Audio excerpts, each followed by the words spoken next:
Assalamualaikum warahmatullahi wabarakatuh. Nama saya Ferdian Charter dengan NIM 2021 0501 01057. Nah, di video kali ini saya akan membahas mengenai konsep pembiayaan. Yang pertama, kita ketahui terlebih dahulu definisi pembiayaan syariah. Nah, pembiayaan syariah adalah sistem pembiayaan yang didasarkan pada prinsip-prinsip syariah atau hukum Islam. Dalam pembiayaan syariah, transaksi harus mematuhi prinsip-prinsip syariah seperti prinsip keadilan, transparansi, dan penghindaran bunga atau riba.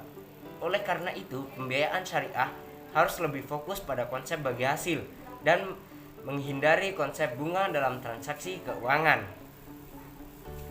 Nah, contohnya dari pembiayaan syariah ini meliputi mudharabah, musyarakah, murabahah, dan ijarah. Pembiayaan syariah juga harus mempromosikan prinsip-prinsip sosial dan tanggung jawab, dan sering digunakan untuk membiayai proyek-proyek yang dianggap berkelanjutan dan berdampak sosial positif. Nah, selanjutnya kita ketahui prinsip-prinsip pemberian pembiayaan bank syariah. Nah, yang pertama ini prinsip keadilan dan kesetaraan. Pada prinsip keadilan dan kesetaraan ini, pembiayaan harus diberikan dengan cara yang adil dan setara antara pihak yang memberikan pembiayaan atau mudharib dan pihak yang menerima pembiayaan atau mustahik. Tidak boleh ada pihak yang dirugikan dalam transaksi pembiayaan ini. Nah, yang kedua, prinsip transparansi dan kejujuran. Prinsip transparansi dan kejujuran yaitu bank syariah harus memberikan informasi yang jelas dan terbuka tentang ketentuan dan syarat-syarat pembiayaan serta hak dan kewajiban masing-masing pihak. Yang ketiga, prinsip penghindaran riba atau bunga. Nah, bank syariah tidak boleh menggunakan sistem bunga dalam transaksi pembiayaan. Sebagai gantinya, bank syariah menggunakan sistem bagi hasil atau jual beli dengan murabahah. Nah, yang keempat, prinsip kerjasama. Pembiayaan harus didasarkan pada prinsip kerjasama antara bank syariah dan pihak yang membutuhkan pembiayaan. Bank syariah harus turut serta dalam mengelola usaha atau proyek biaya sehingga resiko dan keuntungan dibagi secara adil antara kedua belah pihak. Nah, yang terakhir, prinsip tanggung jawab sosial.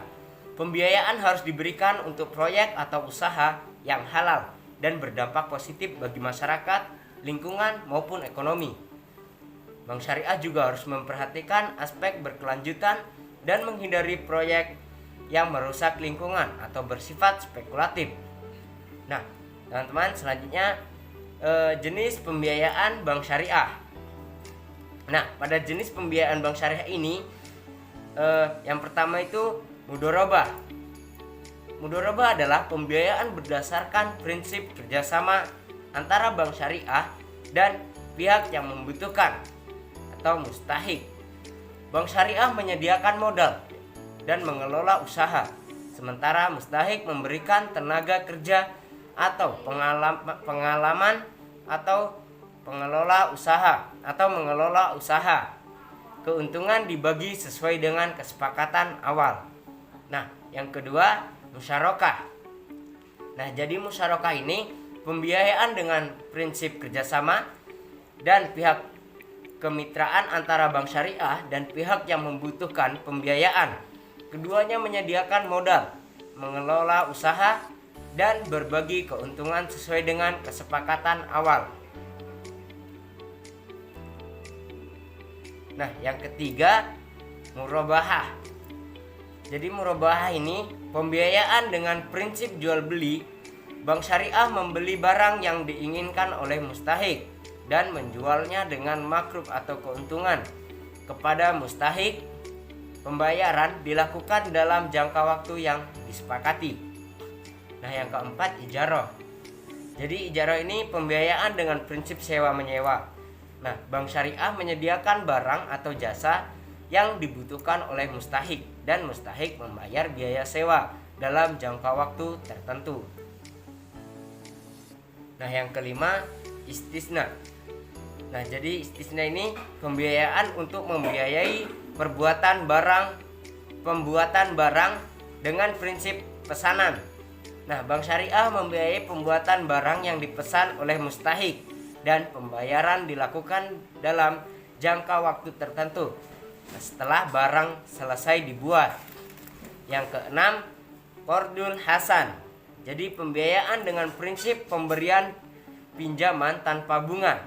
Nah, bank syariah ini memberikan pinjaman kepada mustahik dengan syarat harus dikembalikan tanpa bunga pada waktu yang telah disepakati. Nah, yang ketujuh, wakalah.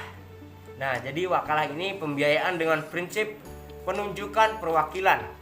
Bank syariah bertindak sebagai perwakilan mustahik dalam melakukan transaksi tertentu dan mustahik membayar biaya untuk jasa perwakilan tersebut. Nah, selanjutnya akad pembiayaan bank syariah. Nah, yang pertama itu ada mudharabah. Mudharabah adalah akad kerjasama antara bank syariah sebagai pemilik modal dan mustahik sebagai pengelola usaha. Keuntungan dibagi berdasarkan kesepakatan awal. Nah, yang kedua, musyarakah. Jadi musyarakah ini akad kerjasama dan kemitraan antara bank syariah dan mustahik dalam mengelola usaha dengan pembagian keuntungan sesuai kesepakatan. Nah, untuk yang selanjutnya, murabahah. Jadi murabahah ini akad jual beli antara bank syariah dan mustahik dengan harga jual lebih tinggi dari harga beli untuk mendapatkan keuntungan yang telah disepakati. Nah, yang selanjutnya, ijarah. Jadi ijarah ini adalah akad sewa menyewa antara bank syariah dan mustahik, dan bank syariah sebagai pemilik barang atau jasa dan mustahik sebagai penyewa. Yang kelima, istisna.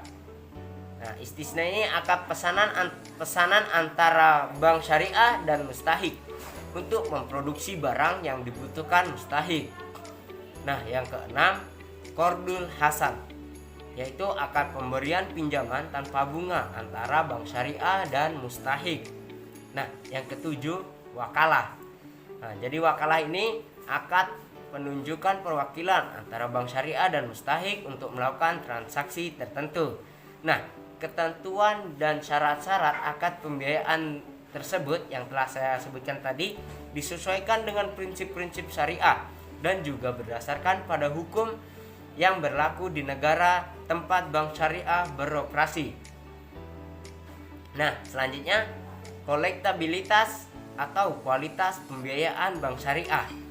Nah, jadi kolektabilitas atau kualitas pembiayaan bank syariah adalah kemampuan bank syariah untuk mengumpulkan kembali dana yang telah diberikan kepada pembiayaan kepada nasabah. Nah, baik dalam bentuk pembayaran pokok maupun bunga. Nah, kualitas pembiayaan menjadi indikator yang penting dalam menilai kesehatan keuangan bank syariah dan juga memberikan gambaran tentang kualitas manajemen risiko. Nah, jadi ada beberapa faktor yang mempengaruhi kualitas pembiayaan bank syariah. Yang pertama, karakteristik nasabah. Nah, karakteristik nasabah seperti reputasi, kemampuan membayar, dan sejarah kredit dapat mempengaruhi kualitas pembiayaan. Nasabah yang memiliki reputasi baik dan memiliki kemampuan membayar yang baik cenderung memiliki kualitas pembiayaan yang baik. Yang kedua, kondisi ekonomi. Kondisi ekonomi yang tidak stabil atau mengalami resesi dapat mempengaruhi kualitas pembiayaan. Jika banyak nasabah yang mengalami kesulitan, jika nasabah banyak yang mengalami kesulitan keuangan, maka kemungkinan besar bank syariah akan mengalami masalah dalam mengumpulkan kembali dana pembiayaan. Yang ketiga, manajemen resiko. Manajemen resiko yang baik akan membantu bank syariah mengelola kredit dan meminimalkan resiko gagal bayar. Manajemen resiko yang buruk dapat menyebabkan kualitas pembiayaan yang menurun. Nah, keempat, kualitas pengawasan. Kualitas pengawasan yang baik dapat membantu bank syariah mengidentifikasi masalah kredit dan mengambil tindakan yang tepat untuk memperbaiki kualitas pembiayaan. Untuk memantau kualitas pembiayaan, bank syariah biasanya melakukan pengukuran kualitas pembiayaan secara berkala, seperti memantau rasio pembiayaan bermasalah non-performing finance atau NPF, dan melakukan analisis resiko kredit secara berkala. Dengan memperhatikan kualitas pembiayaan, bank syariah dapat mengambil tindakan yang tepat untuk memperbaiki kualitas kredit dan meminimalkan resiko kredit yang tidak dapat dipulihkan. Nah, mungkin cukup sekian video dari saya. Apabila ada kekurangan mohon dimaafkan. Wabillahi taufiq wal hidayah. Wassalamualaikum warahmatullahi wabarakatuh.